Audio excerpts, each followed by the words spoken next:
Assalamualaikum warahmatullahi wabarakatuh. Perkenalkan kami dari kelompok 8. Di sini kami akan menyampaikan materi yang berjudul Memahami Sarana Cerita, Stilistik dan Gaya Bahasa.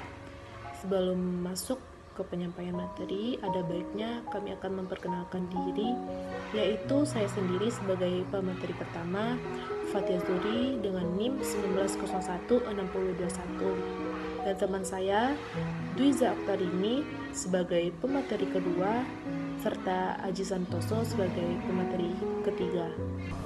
Secara etimologis, stilistik dapat diterjemahkan sebagai ilmu tentang gaya. Stilistika adalah ilmu pemanfaatan bahasa dalam karya sastra.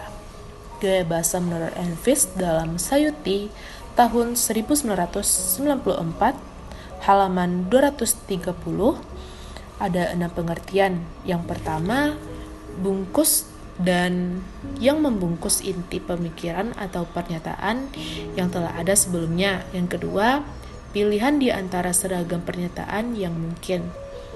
Yang ketiga, sekumpulan ciri kolektif. Yang keempat, penyimpangan norma atau kaidah. Yang kelima, sekumpulan ciri pribadi. Yang keenam, hubungan antara satuan bahasa yang dinyatakan dalam teks yang lebih luas daripada sebuah kalimat.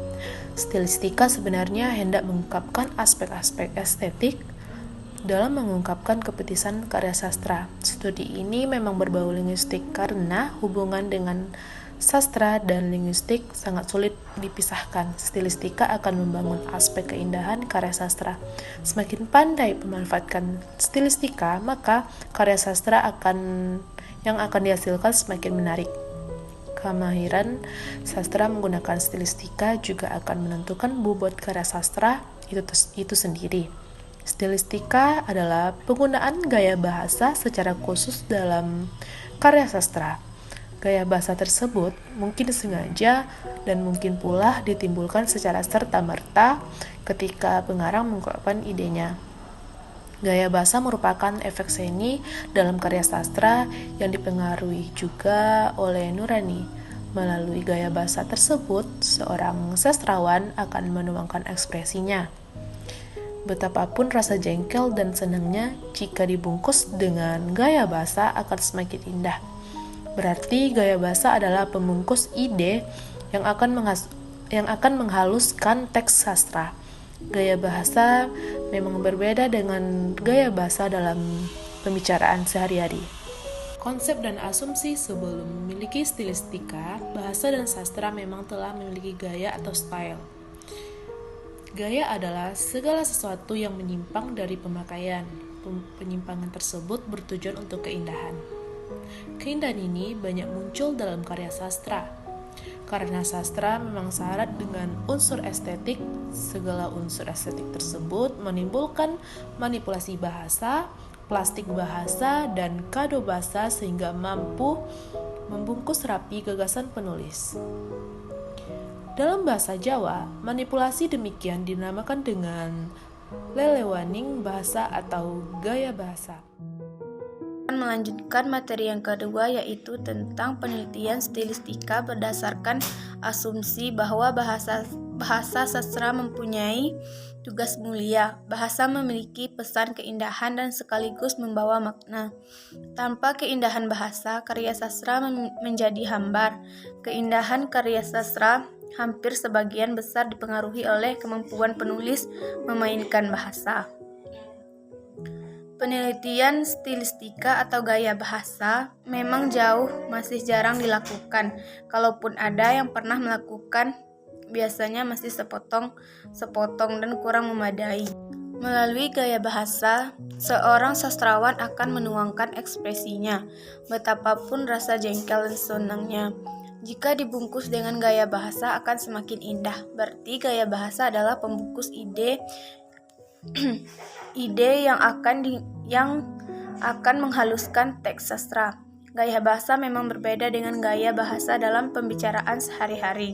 Puncak kreativitas penulis seharusnya ditunjukkan oleh peneliti melalui gaya bahasa tersebut. Semakin banyak memainkan stilistika dan penuh gaya, dipikat tentu oleh dikatakan bahwa karya tersebut memiliki bobot khusus. Penulis yang telah mapan tentu mempunyai gaya tersendiri. Analisis gaya bahasa dapat difokuskan pada gaya kelompok pengarang angkatan tertentu sesuai dengan filsafat hidup mereka masing-masing. Kajian makna pada tingkat majas yaitu sebuah figuratif language yang memiliki makna bermacam-macam. Modal dasar kajian stilistika memang pemahaman atas bahasa. Penelitian yang kurang paham tentang perbedaan antara bahasa sehari-hari dan bahasa sastra tentu akan keliru memahami stilistika sastra. Stilistika sebagai bahasa sastra akan memiliki keunikan tersendiri dibandingkan bahasa komunikasi sehari-hari. Langkah-langkah analisis yang perlu dilakukan dalam kajian stilistika adalah sebagai berikut.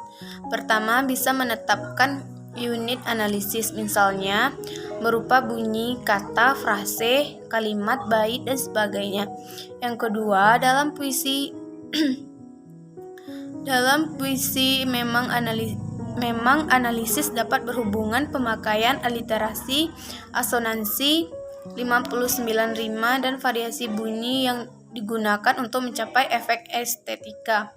Yang ketiga, analisis diksi memang sangat penting karena ini tergolong wilayah kesastraan yang sangat mendukung makna dan keindahan bahasa.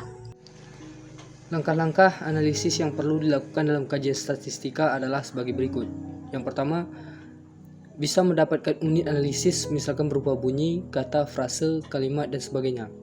Yang kedua, dalam puisi memang analisis dapat berhubungan pemakaian bunyi yang digunakan untuk mencapai efek estetika.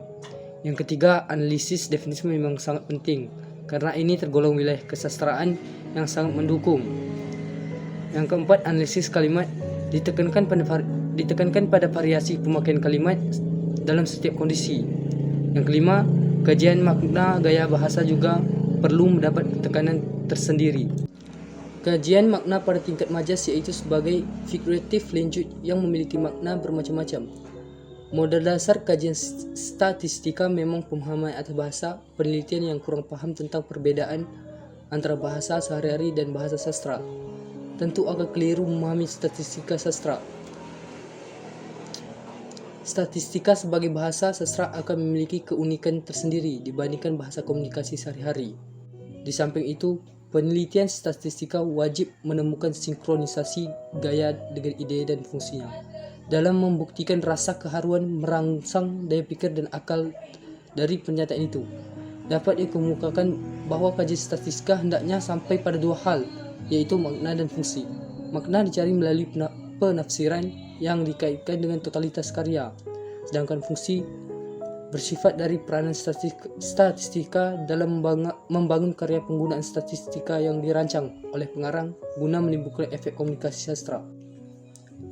Landasan pijak psikologi sastra. Asumsi dasar penelitian psikologi sastra antara lain dipengaruhi oleh beberapa hal. Pertama, adanya anggapan bahwa